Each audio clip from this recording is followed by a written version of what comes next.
Transmission volume 0%. Good afternoon, and welcome to More Than Meets the Eye. I'm your host, Blind Prime, and for today I have for you Transformers Generations Legacy Kickback in his Grasshopper mode. He is the hoppiest of the hoppiest of the hoppiest grasshoppers. Yes, young grasshopper. Alright, if you like what you see here, please go below and like and subscribe and do all the things, and comment.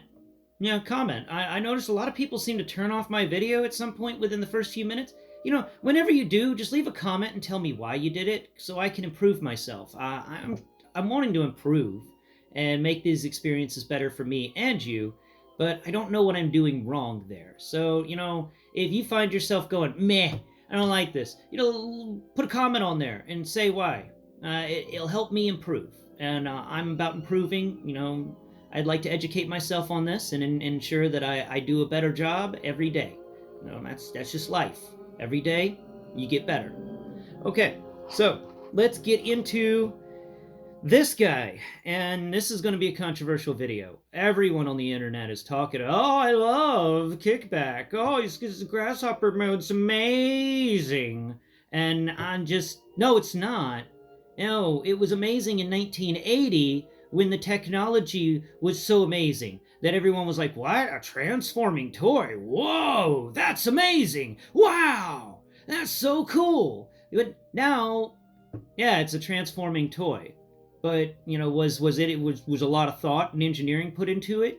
Oh, you tried to replicate the transformation and the look of the 80s toy down to the horrible alt modes that all the 80s toys had, especially the ones based on bugs or other insect-like things or beasts or anything organic. They shined when it was inorganic material things that became Transformers. That's where they shined, where there were square edges and stuff, because that's what the technology allowed at the time.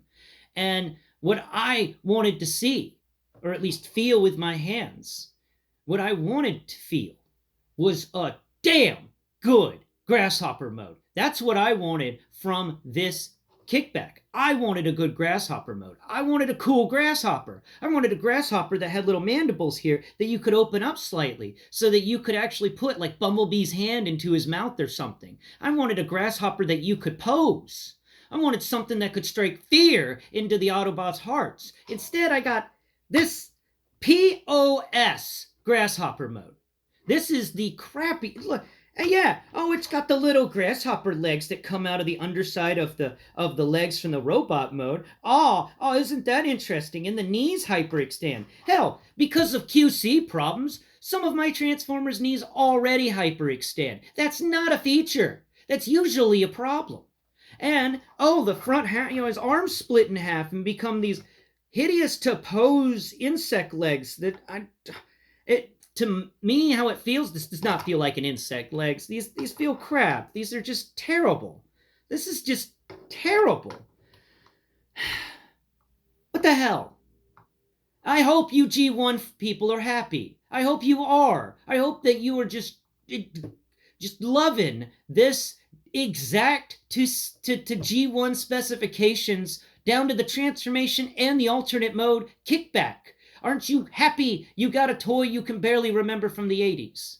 I mean, I would just be happy enough buying the old toy or something like that. I wanted to see something new here. I wanted to see a transformation that blew me away. I wanted the side of his legs to unfold and for things to come out and fold over top to make it a freaking grasshopper. Not just some robot that accidentally fell on his face in a drunken stupor and happens to look like a grasshopper when he does.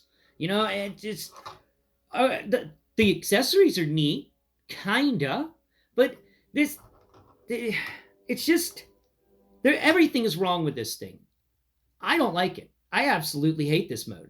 This is by far the worst, you know, alternate mode that I've experienced in Transformers to this date since I started back into this world of Transformers with War for Cybertron Siege. I have experienced some bad transformations, and I thought Elita 1 was the worst. And honestly, this guy's next to Elita 1, because at least you do more with Elita 1 to get her into her stupid shell former self than you do with this guy to get him into his insect mode. This is lazy. This is lazy.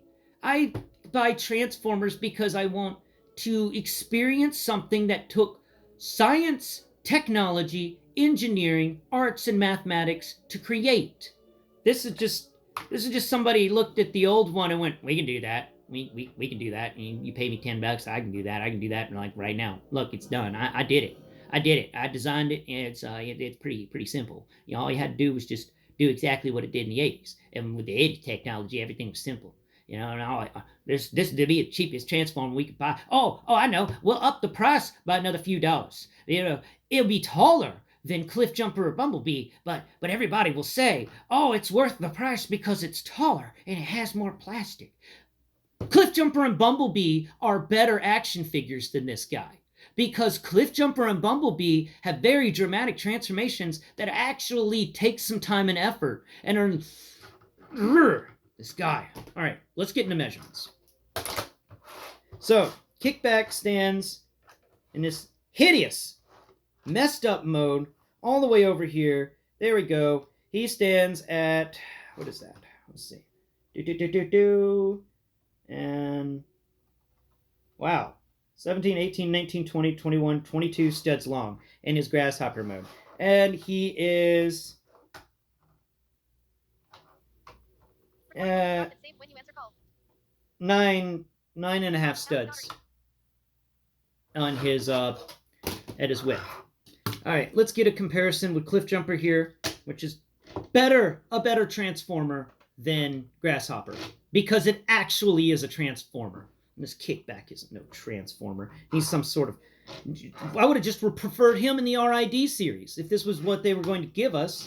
All right, Cliff Jumper sits like that. We position the back of Cliff Jumper against the weird leg things of the Grasshopper. Cliff Jumper stretches from the back of the Grasshopper legs all the way to the front of the Grasshopper legs. His Grasshopper legs are pretty big. And, all right, now that I've done my rant, most of you have already clipped off. Well, I'll talk about what it feels like. He's got little bitty jointy legs. He's got some spiky bits on his Grasshopper legs. And those spiky bits are what folds out of his leg. Then you get up to his leg, and it's the same exact leg as before. Nothing has changed. You get over here to his gun, to his swords that are positioned on his toes, so they can go like that. Nothing has changed. And we go over here to his back, and I put the gun on the very center of the back, and nothing has changed. The Grasshopper head is kind of cool. It does have a little slit in the middle for his little Grasshopper wiggly finger teeth things. The freakiest things about an insect, I'll be honest with you. That is like the scariest part of an insect, is those mouths. That's actually really well sculpted, but that's it. Then you get over to his nubbins of insect toes, and more insect toes, and it's there's not much to talk about. It's literally, he falls on his face, his arms split in half, and his legs spin 180 degrees. And then the backs of his legs unfold to be Grasshopper feet. I had high hopes for this guy. I did. I thought this guy was going to be cool. I was expecting a really neat insect mode. Because, insect modes, I don't like them necessarily, but I like to see how they accomplish them, because insects are a little difficult. They are filled with more round edges than most other animals. And pointy bits too, and carapace, and wings inside those wings. And it's just, their insects have a lot of coolness to them. They can be really cool transformers. But this isn't even an insect. And this is something that people thought was cool in the 80s. And they just didn't have the technology to make it as cool as they wanted to. If they had the technology in the 80s to make this look like an actual Grasshopper, they would have done it in the 80s. But instead, they did the best they could with the technology and materials that were given to them. And now, in the 2020s, we have better technology, we have better materials, we have better engineers. And yet, we come up with something that's a duplicate except bigger and doesn't have a scrap of metal in it. I mean, other than that metal pin that still is the curious hinge. I really hope that these weird mysteries with Kickback prove to be really nice and cool and amazing. Because other than that, this is just a trash figure. And if you like the robot mode, then get it. But if you're like me and you get a transformer to experience all three stages of transformation, then this guy's going to rank up there with Elita 1 and RC from War for Cybertron, in that it's crap. It's got an okay robot mode, but that's it. The transformation sucks, and the alternate mode sucks. I mean, heck, the alternate mode for Elita 1 and RC from WFC is still better than this alternate mode, in my opinion. But that's enough. I've blathered on enough about all this guy. At the end of the day, he's the worst Transformer in Legacy, and that's hard to say. But even whenever I compare him to the Legend scale Hot Rod, the core class Hot Rod, that at least has a better transformation and a better alternate mode than this Grasshopper. Even if its materials are crap and everything is loose on that little figure and it feels like something that's 5 years old, it still has a better transformation and better alt mode than this Kickback from the first wave of Legacy. And I hate saying that. I hate saying that because that Hot Rod is such a POS. And now I have two POSs in Legacy. So don't listen to everybody hyping this guy up. Think about it. Decide for yourselves. Because at the end of the day, it's your money. You can do what you want with it. But I tell you what, I wouldn't buy any more of these.